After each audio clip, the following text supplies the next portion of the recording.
Hürmetlik vatandaşım, bugünkü şeyimizin başlaştan evvel sizlerden Apple sorayman. Kompüterinin çatığı şundakla, kameranın çatığı tüpeyli men sizligi işkep sözlügellik şeyden avaz çıkmaptı men şun sizlerden Apple sorayman. Xuddi kulakni itivilip qo'ng'iroq o'g'irlagandek bir ish bo'pti. Men sizlarni Apple sorayman. Bugun shu munosabat bilan shu sözlügellik şeylerimizin içinde en muhimi 2015-yili Amerika-Jungo münasebetinin taraqqiyot ahvolidan berilgan dokladning qismini qayta anlataman. Gerçi şu vaqtda sizlarga anglatgan bo'lsam, ovoz chiqmaganligi uchun uni qayta anlataman. Onundan burun ikki masala. Biri Sayyin men xonim 1-ayning 16-kuni oldimizda Tayvanda o'tkazilgan saylovning nomzodi bo'lib qatnashdi. Sayyin xonim Demokratiya taraqqiyot partiyasining reisi Tayvanda Kuomintangdan Jolilan bu işgelen namzat olup oturuğa çıktı. Endi hazır şu münasebet bilen Vanvit orbiti, belki Vanvit orbiti köçürüp anlatkan Şangang'da neşerini, Şangang'da faaliyet kılıvatkan Somro televizya stansiyasının makalesi iken bunun da nimi deydi desenler Sayyin hanım ahire özünü aşkarlı. Mavzulu haber 12-ayının 28-ci gün Vanvit orbiti ilan kılındı. Haber mundaq başlandı. Sayyin nimin aşkarlıdı? Sayyin televizorda münazirleşkende ahiri aşkar aldı mundaq görsetti.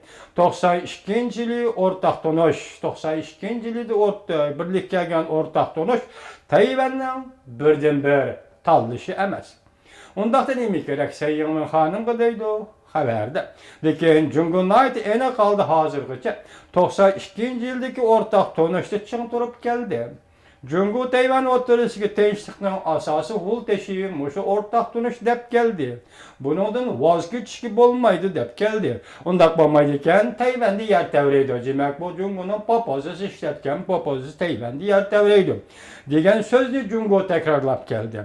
Undaqda iki tarafni yaraştırılgan boşluk ve başka düşendiriş var mı yok? 92-ci yildeki ortaq tonuşni itiraf qilish, yani her kim özünün sözünü sözleşini itiraf qilish, Junhua Mingo'nun Tayvanda hazır halatı davamlıq saqlışıdan direkt biletdi. Demek bu Jungo tarafından göz qarışı. Jungo Tayvan teşkiğini saqlaydı. Bundaq adeta bu muşu ortaq tonuş Jungo Tayvan oturuşu teşkiğini saqlaydı. Bundaq addi tinç yolunu Tayvan nemişqe tanlamaydı. Bu somraq televizya stansiyasının, Jungo Kompartiyasının baş koruşudaki televizya stansiyası geldiğini yaxşı bilirsizler. Bu yerde sen Jungo Kompartiyası özünün göz qarışı Tayvan'a tanımakçı. Tayvan bu göz qarışını nima üçün qabul qiladi? Bu bir. İkincisi Tayvan hazır Sayyin hanım cüretli kaldı. Hiç qanda aymanmay oturdu buluvatqa ve Amerikalıqlarga ma'lum bo'lgan, Amerika Qo'shma Shtatlar hukumatiga ma'lum bo'lgan 92-ci yildagi o'rtaq ko'z qarash degan masala bo'yicha saylovning oldida harpsidagi 16 kun ichida hozir munozara chiqib nima dedi? Bu 92-ci yildagi o'rtaq tonush bu Tayvan xalqining birdan-bir tanlashi emas dedi. Bu degan gap og'ir gap. Endi saylamda bunun qandaq natija verdi, saylam ta'sir ko'rsatmadi biz bunu bilmaymiz. Biroq hozir saylamda Tayvanda oldin qatorda ketayotgan birdan-bir kishi Demokratiya taraqqiyot partiyasining boshlig'i Sayyin va bu partiyaning programmasi, minimum programmasi, maksimum programmasi Tayvanning mustaqilligi ishlarida bo'lsin vatandoshlar. Endi bizning o'zimizni ko'z qarashiga qaraylik. Özümüzü göz karşı bir söz yapaqaylı.